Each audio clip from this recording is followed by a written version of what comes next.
بسم اللہ الرحمن الرحیم۔ السلام علیکم ورحمۃ اللہ وبرکاتہ۔ سب سے پہلے کروڑوں درود و پاک خاتم النبیین حضرت محمد صلی اللہ علیہ وآلہ وسلم پر، ان کی آل و اولاد پر اور ان کے اصحاب پر۔ اللہ تعالیٰ مغفرت فرمائے میری، آپ کی اور تمام دنیا کے مسلمانوں کی، اور ان مسلمانوں کی جو ایمان کی حالت میں اس دنیا سے رخصت ہو چکے ہیں۔ سامعین کرام، ایپیسوڈ 5 میں ہم نے دیکھا تھا کہ جنگ احد ختم ہو چکی تھی۔ قریش اس لحاظ سے برتری کا دعویٰ کر سکتے تھے کہ انہوں نے مسلمانوں کو زیادہ نقصان پہنچایا تھا، لیکن یہ جنگ ہار جیت کے بغیر ختم ہو گئی تھی۔ اسی دوران خالد کو ابو سفیان کی بیوی ہند نظر آئی۔ وہ ہاتھ میں خنجر لیے ہوئے دوڑی چلی آ رہی تھی۔ اس کے اشارے پر قریش کی وہ عورتیں جو قریش کے لشکر کے ساتھ آئی تھیں، اس کے پیچھے پیچھے دوڑی آئیں۔ ہند ہر ایک لاش کو دیکھتی تھی۔ وہ اونچے قد کی اور پہلوان قسم کی عورت تھی۔ وہ ہر ایک لاش کو دیکھتی تھی۔ کوئی لاش اوندے منہ پڑی نظر آتی تو وہ پاؤں کی ٹھوکر سے اس لاش کو سیدھا کر کے دیکھتی تھی۔ اس نے اپنے ساتھ کی عورتوں سے کہا کہ وہ حمزہ رضی اللہ عنہ کی تلاش کریں۔ اسے حمزہ رضی اللہ عنہ کی لاش مل گئی۔ ہند بھوکے درندے کی طرح لاش کو چیرنے پھاڑنے لگی۔ اس نے لاش کے کچھ اعضاء کاٹ کر پھینک دیے۔ اس نے دوسری عورتوں کو دیکھا جو اس کے قریب کھڑی تھی۔ کھڑی دیکھ کیا رہی ہو؟ ہند نے ان عورتوں سے یوں کہا جیسے کہ وہ پاگل ہو چکی ہو۔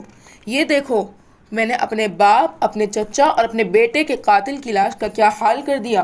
جاؤ، مسلمانوں کی ہر ایک لاش کا یہی حال کر دو اور سب کے کان اور ناک کاٹ کر لے آؤ۔ جب وہ عورتیں مسلمانوں کی لاشوں کو چیرنے پھاڑنے کے لیے وہاں سے ہٹ گئیں تو ہند نے خنجر سے حمزہ رضی اللہ عنہ کا پیٹ چاک کر کے اس کے اندر ہاتھ ڈالا۔ اس کا ہاتھ باہر آیا تو اس میں لاش کا کلیجہ تھا جو ہند نے خنجر سے کاٹ لیا۔ اس نے اسی پر اکتفا نہ کیا۔ حمزہ رضی اللہ عنہ کے کلیجے کا ایک ٹکڑا کاٹ کر اس نے اپنے منہ میں ڈال لیا اور درندوں کی طرح اسے چبانے لگی، لیکن تھوڑی دیر بعد اس نے کلیجے کے اس ٹکڑے کو اگل دیا۔ صاف نظر آ رہا تھا کہ وہ اس ٹکڑے کو نگلنے کی کوشش کر رہی تھی، لیکن یہ ٹکڑا اس کے حلق سے نیچے نہ جا رہا تھا۔ خالد کو دور ابو سفیان کھڑا نظر آیا۔ ہند کی اس وحشیانہ حرکت نے خالد کا مزہ کرکرا کر دیا تھا۔ وہ جنگجو تھا۔ وہ صرف آمنے سامنے آ کر لڑنے والا آدمی تھا۔ اپنے دشمن کی لاشوں کے ساتھ یہ سلوک نہ صرف یہ کہ اسے پسند نہ آیا، بلکہ اس نے نفرت کی نگاہ سے دیکھا۔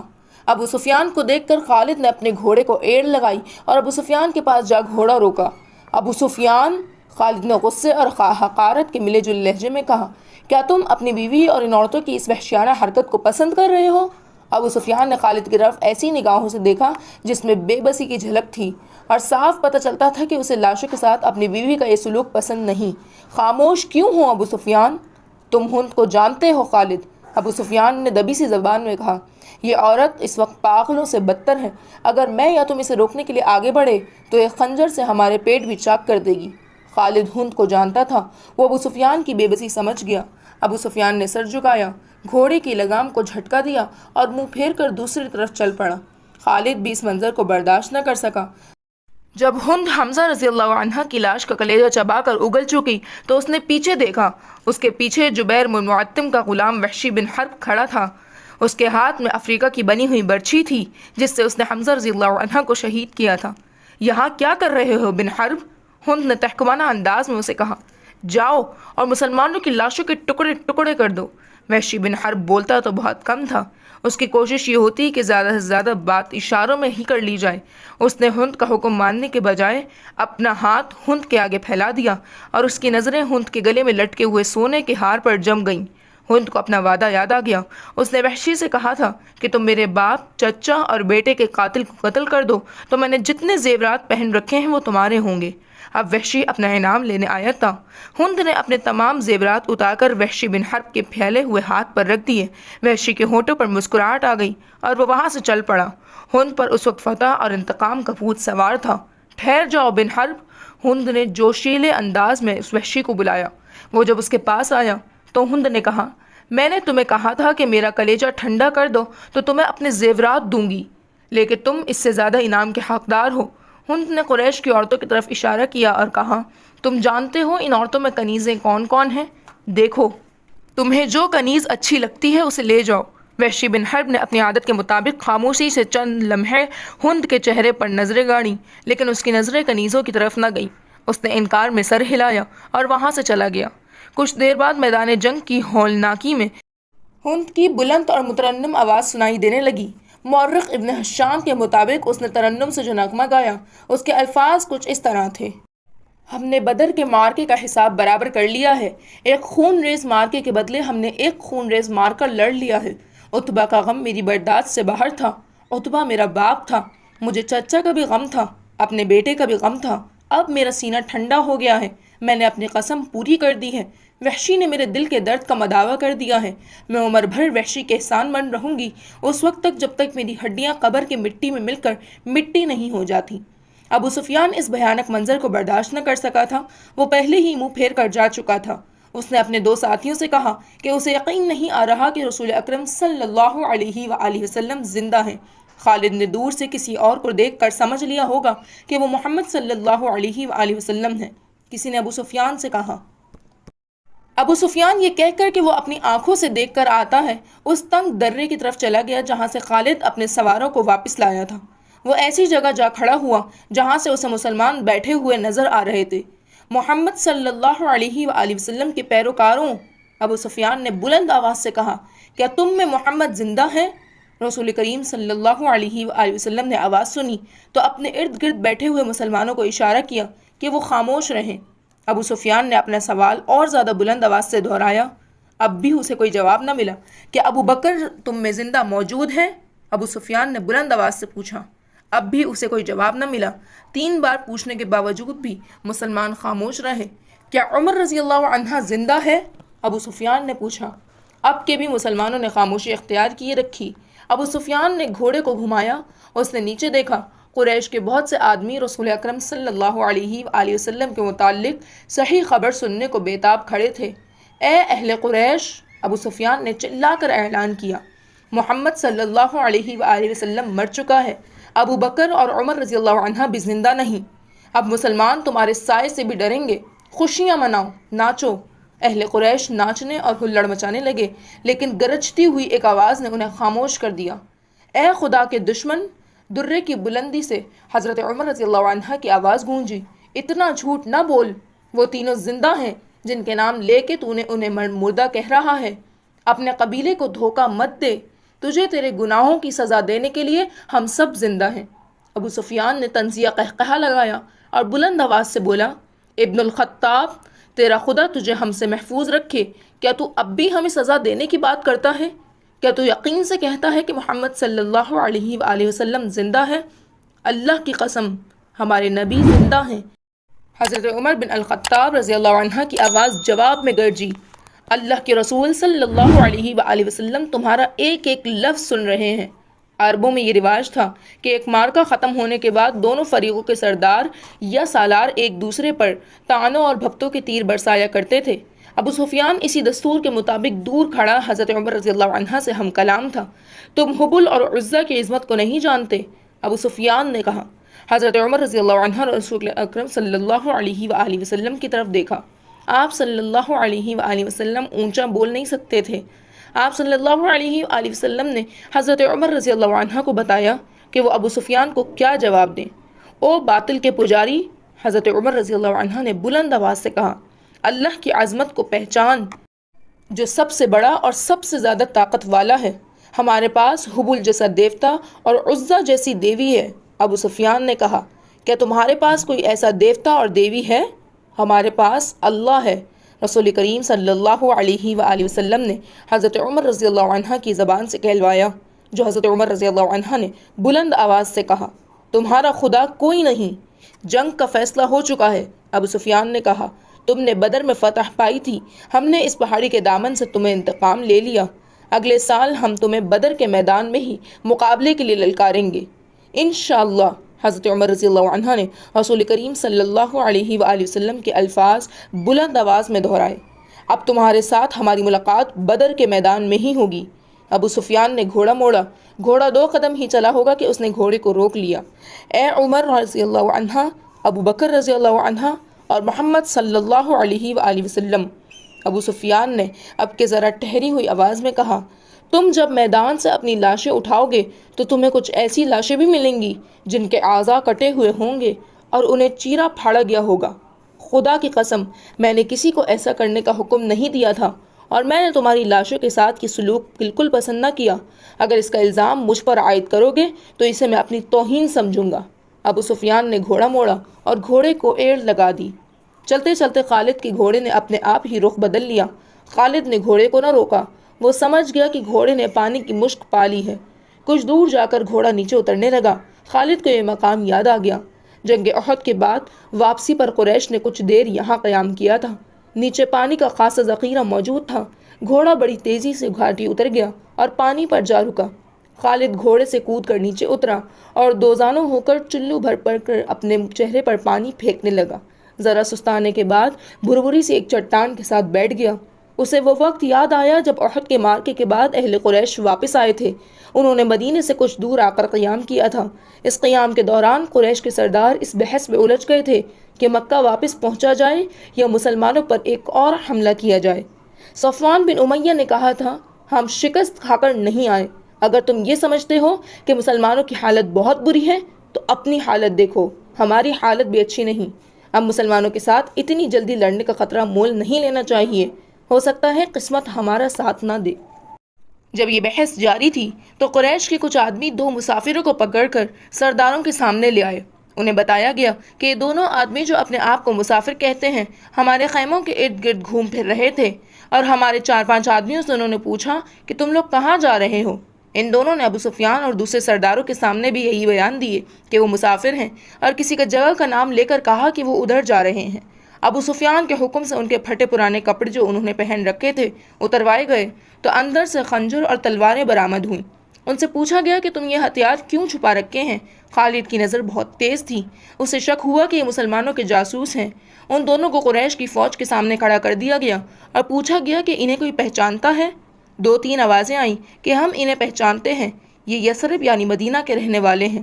اس ایک کو میں اچھی طرح پہچانتا ہوں، قریش کے ایک آدمی نے اٹھ کر کہا، اسے میں نے اپنے خلاف لڑتے ہوئے دیکھا تھا۔ تم اپنی زبان سے کہہ دو کہ تم محمد صلی اللہ علیہ وآلہ وسلم کے جاسوس ہو۔ ابو سفیان نے ان دونوں سے کہا، اور جاؤ، میں تمہاری جان بخشی کرتا ہوں۔ دونوں میں سے ایک نے اعتراف کر لیا۔ جاؤ، ابو سفیان نے کہا، ہم نے تمہیں معاف کیا۔ دونوں جو واقعی مسلمانوں کے بھیجے ہوئے جاسوس تھے اور قریش کے عزائم معلوم کرنے آئے تھے، ہنسی خوشی اپنے اونٹوں کی طرف چل پڑے۔ ابو سفیان کے اشارے پر کئی ایک تیر اندازوں نے کمانوں میں تیر ڈالے اور پیچھے سے ان دونوں مسلمانوں پر چلا دیے۔ دونوں کئی تیر اپنے جسموں میں لے کر گرے، پھر اٹھ نہ سکے۔ کیا تم اس کا مطلب سمجھتے ہو؟ ابو سفیان نے اپنے قریب کھڑے سرداروں سے کہا، جاسوس بھیجنے کا مطلب یہ ہے کہ مسلمان ہارے نہیں، وہ ابھی یا کچھ ہی عرصے بعد ہم پر حملہ کرنے کا ارادہ رکھتے ہیں۔ فوراً مکہ کو کوچ کرو اور اگلی جنگ کی تیاری کرو۔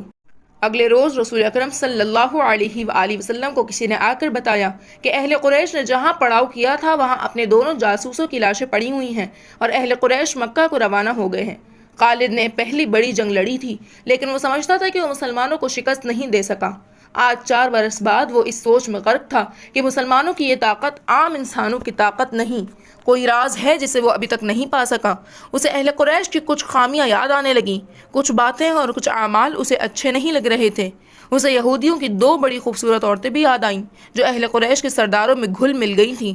وہ جانتا تھا کہ یہودی اپنے نسوانی حسن کے جادو سے اہل قریش پر چھا جانے اور انہیں مسلمانوں کے خلاف استعمال کرنے کی کوشش کر رہے ہیں۔ یہ طریقہ اسے پسند نہ تھا، لیکن ان میں سے ایک عورت ایک روز خالد سے ملی تو خالد نے محسوس کیا کہ یہ عورت جو کچھ کہہ رہی ہے اس میں عقل و دانش ہے۔ اس عورت کے حسن جوانی کا اپنا ایک اثر تھا، لیکن تلسم جو اس کی زبان میں تھا اس کا اثر خالد نے بھی محسوس کیا تھا۔ کچھ دیر تک یہ عورت خالد کے خیالوں پر چھائی رہی۔ اس کا گھوڑا ہنہنایا تو خالد جیسے خواب بیداری سے بیدار ہو گیا۔ وہ تیزی سے اٹھا، گھوڑے پر سوار ہوا اور پھر مدینے کے راستے ہو لیا۔ ولید کا بیٹا خالد شہزادہ تھا، عیش و عشرت کا بھی دلدادہ تھا، لیکن فن حرب و ضرب کا جنون ایسا کہ عیش و عشرت کو اس کو جنون پر حاوی نہیں ہونے دیتا تھا۔ مدینے کی طرف جاتے ہوئے اسے وہ حسین و جمیل یہودن یاد آئی جس کا نام یحاوہ تھا۔ اس نے اس دن یہودن کو ذہن سے نکال دیا، لیکن یحاوہ رنگ برنگی تتلی بن کر اس کے ذہن میں اڑتی رہی۔ خالد اسے ذہن سے نہ نکال سکا۔ خالد کے ذہن میں اڑتی ہوئی اس تتلی کے رنگ پھیکے پڑنے لگے، پھر تمام رنگ مل کر سرخ ہو گئے، خون جیسے سرخ۔ یہ ایک بھیانک یاد تھی۔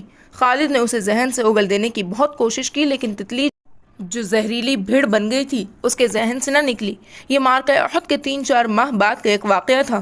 یہ ایک سازش تھی جس میں وہ شریک نہ تھا، لیکن وہ قبیلہ قریش کا بڑا ہی اہم فرد تھا۔ مسلمانوں کے خلاف کسی سازش میں شریک نہ ہونے کے باوجود وہ دعوت نہیں کر سکتا تھا کہ وہ اس میں شریک نہ تھا۔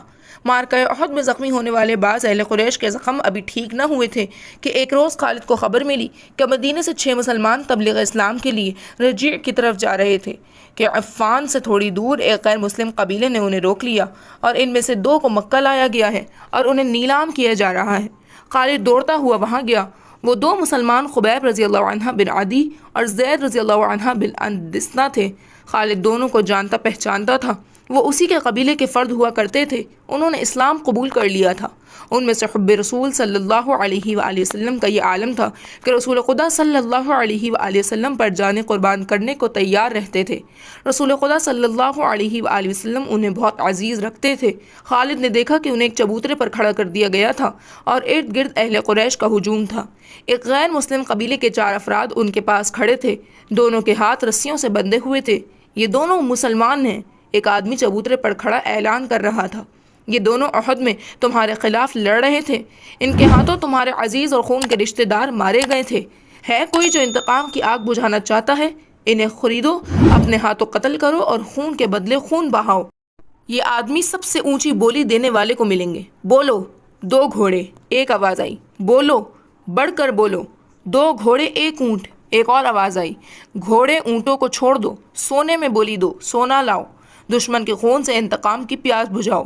وہ لوگ جن کے قریبی رشتہ دار احد کی لڑائی میں مارے گئے تھے بڑھ چڑھ کر بولی دے رہے تھے۔ خبیب رضی اللہ عنہ اور زید رضی اللہ عنہ چپ چاپ کھڑے تھے۔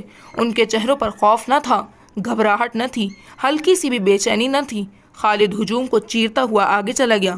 او قریش کے سردار جنگجو کے بیٹے، خبیب رضی اللہ عنہ نے خالد کو دیکھ کر بڑی بلند آواز سے کہا، تیرا قبیلہ ہم دونوں کا خون بہا کر اس مقدس آواز کو خاموش نہیں کر سکتا جو غار حرا سے اٹھی ہے۔ لا اپنے قبیلے کا کوئی نامور لڑاکا اور میرے ہاتھ کھلوا دے، پھر دیکھ کون کس کے خون سے پیاس بجھاتا ہے۔ میدان جنگ میں پیٹھ دکھانے والوں، زید رضی اللہ عنہ نے گرجدار آواز میں کہا، تم نے شکست کا انتقام ہمارے بھائیوں کی لاشوں سے لیا ہے؟ تمہاری عورتوں نے احد کے میدان میں ہماری لاشوں کے کان اور ناکے کاٹ کر ان کے ہار اپنے گلے میں لٹکا لیے۔ آج 4 برس بعد مدینے کی طرف جاتے ہوئے خالد کو خبیب رضی اللہ عنہ اور زید رضی اللہ عنہ کی للکار اور تانے صاف سنائی دے رہے تھے۔ وہ زید رضی اللہ عنہ کے تانے کو برداشت نہ کر سکا تھا۔ آج 4 برس بعد اسے یہ تانا یاد آیا تو بھی اس کے جسم نے جھرجھری لی۔ اسے احد کے میدان کا وہ منظر یاد آ گیا جب ابو سفیان کی بیوی ہند نے حمزہ رضی اللہ عنہ کی لاش کا کلیجہ نکال کر اپنے منہ میں ڈال لیا اور چبا کر اگل دیا تھا۔ اسی عورت نے اپنے ساتھ کی عورتوں سے کہا کہ وہ مسلمانوں کی لاشوں کے کان اور ناکے کاٹ لائیں۔ ان عورتوں نے اس کے آگے کانوں اور ناکوں کا ڈھیر لگا دیا۔ ہند نے ان کانوں اور ناکوں کا ہار بنایا اور اپنے گلے میں ڈال لیا تھا اور وہ پاگلوں کی طرح میدان میں ایک گیت گاتی اور ناچتی پھری۔ اس منظر کو اس کے خاوند ابو سفیان نے پسند نہ کیا تھا۔ خالد نے تو نفرت سے منہ پھیر لیا تھا۔ 3-4 ماہ بعد 2 مسلمان جن کے ہاتھ رسیوں سے بندھے ہوئے تھے اسے تانے دے رہے تھے۔ وہ اوچھے طریقے سے انتقام لینے والا آدمی نہ تھا۔ وہ وہاں سے کھسک آیا اور اہل قریش کے ہجوم میں گم ہو گیا۔ اسے اس قبیلے کا ایک آدمی مل گیا جو ان 2 مسلمانوں کو پکڑ لایا تھا۔ کسی بھی تاریخ میں اس قبیلے کا نام نہیں ملتا۔ مورخوں نے ابن حشام کے حوالے سے اسے ایک جنگجو قبیلہ لکھا ہے جو قریش کا اتحادی تھا۔ خالد نے اس جنگجو قبیلے کے اس آدمی سے پوچھا کہ ان 2 مسلمانوں کو کس طرح پکڑا گیا ہے؟ خدا کی قسم، اس آدمی نے کہا، کہو تو ہم ان مسلمانوں کے رسول صلی اللہ علیہ وآلہ وسلم کو پکڑ لائیں اور نیلامی کے چبوترے پر کھڑا کر دیں۔ خالد نے غصے بھرے انداز میں کہا، جی سامعین، آگے کیا ہوا یہ جاننے کے لیے ایپیسوڈ 7 کا انتظار کریں۔ اس ویڈیو کو لائک کریں، ہمارے چینل کو لازمی سبسکرائب کر لیں تاکہ ایپیسوڈ 7 کا نوٹیفیکیشن سب سے پہلے آپ تک پہنچ سکے۔ اگر آپ نے ابھی تک اس سیریز کی گزشتہ 6 ایپیسوڈز نہیں دیکھی تو لازمی دیکھ لیں تاکہ آپ اس کا کوئی بھی پارٹ مس نہ کر سکیں۔ اس ویڈیو کو اپنے عزیز و اقارب کے ساتھ شیئر کرنا نہ بھولیں تاکہ وہ بھی اس سیریز سے بھرپور فائدہ اٹھا سکیں۔ شکریہ۔